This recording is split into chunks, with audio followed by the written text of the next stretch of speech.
I'm Lynelle Long. I was born in Vietnam and I came to Australia as a 5-month-old baby. My white Australian parent flew to Vietnam, picked me up in the middle of the war, brought me home, and I grew up in rural Australia on a dairy farm. And life was pretty tough there because, there weren't many around me who looked like me. And Australia had just come out of the White Australia policy time. So culturally, socially, it was a pretty challenging time to grow up here.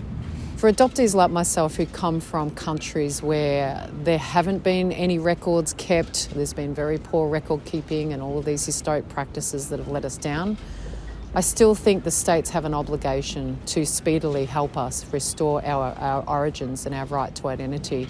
There must be other cohorts of people, refugees, people who have had to flee the country, who are in the same situation where they haven't got their identity documents, but the states must have some responsibility, because if you can show at least that you've born there and you've come out of that country, there must be a pathway that we can create to help these people be able to speedily restore their identity.